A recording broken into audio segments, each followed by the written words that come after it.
In 1967, American soldiers were found dead in Vietnam, holding rifles they'd taken apart, not shot while reloading, not caught in the open, dead next to a jammed rifle, with a cleaning rod halfway down the barrel, because in their last moments, they were trying to fix the gun instead of firing it. The rifle was the M16, and to this day, you'll hear the same thing. The M16 was garbage. It jammed. It got people killed. Half of that is true, the jamming part. The garbage part? Here's the thing that should actually make you angry. The rifle mostly wasn't the problem. The people who handed it to those soldiers were.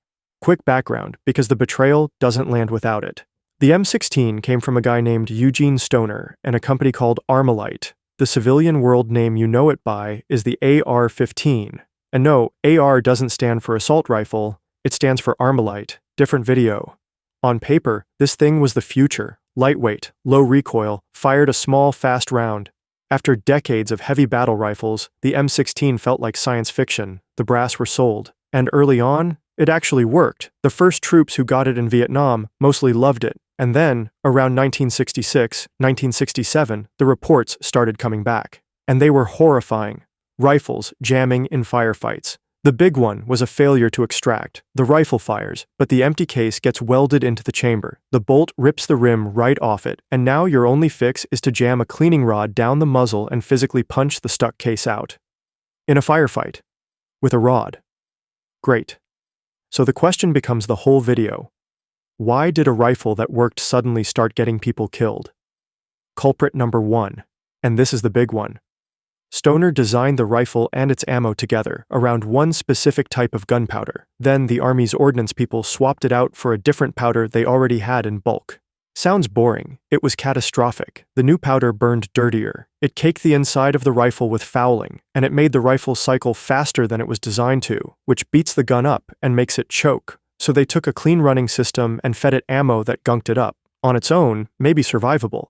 But it wasn't on its own. Culprit number 2, and this is the one that crosses from incompetence into something darker. The M16 got sold to troops as a rifle, so advanced it barely needed cleaning. Some men were told it was practically self-cleaning, so a lot of them shipped out with no cleaning kits and no real instruction. Let me put those last 2 facts together for you. Dirtier ammo. And you've told everyone the gun doesn't need cleaning. So now you've got rifles fouling up fast, in the hands of men who weren't given the tools or the training to clean them, who were specifically told they didn't have to. That's not a design flaw, that's a chain of decisions. Culprit number 3. The chamber wasn't chrome-lined. Chrome lining is basically armor for the inside of the barrel and chamber. It resists rust and fouling and makes the empty case slide out clean. Standard stuff. The early M16 didn't have it. Now drop that unchromed chamber into a hot, soaking wet jungle. Add dirty ammo and no cleaning gear, and the chamber corrodes and fouls, the case sticks, and you're back to the cleaning rod. In a firefight. See what's happening? Every single problem points back to a decision someone made, not to Stoner's rifle being junk, and here's where this stops being my opinion, because Congress looked into it. In 1967, a House subcommittee, usually called the Ichord Subcommittee, after the congressman who ran it, investigated the whole M16 disaster, and the findings were brutal. They did not conclude the rifle was fundamentally bad. They went after the Army's handling of it, the ammunition decision, and the failure to get cleaning equipment and training to the troops. The bureaucracy took the hit, not the gun. So the official record agrees with the title.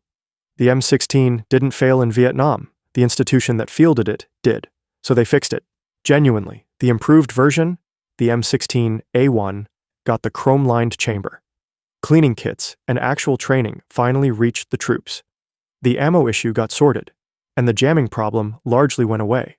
The same rifle that everyone knows was garbage then went on to serve for around 60 years and become one of the most widely copied rifle designs on the planet. Funny how that works for a rifle that didn't work. So why does the M16 as junk myth still get repeated, decades after the actual causes got fixed? Honestly, same reason every myth survives. Blaming the rifle is easy. You can hold it, you can see it, you can point at it. Blaming a procurement decision, a powder contract, a missing line item for cleaning kits, a bad assumption in a memo, is boring. There's no villain you can hold in your hands. But that boring, invisible chain of decisions is the thing that actually got people killed. The rifle just took the blame because the rifle was standing there. And that's the real lesson. And it's bigger than one gun. When something fails, we blame the object we can see, almost never the system that we can't. So no, the M16 wasn't garbage. It was failed by the people who fielded it, and then it spent 60 years proving them wrong. If your family carried one, I want to hear it. Comments. And tell me which everybody knows that gun myth I should wreck next. Subscribe or don't. This one's chrome-lined.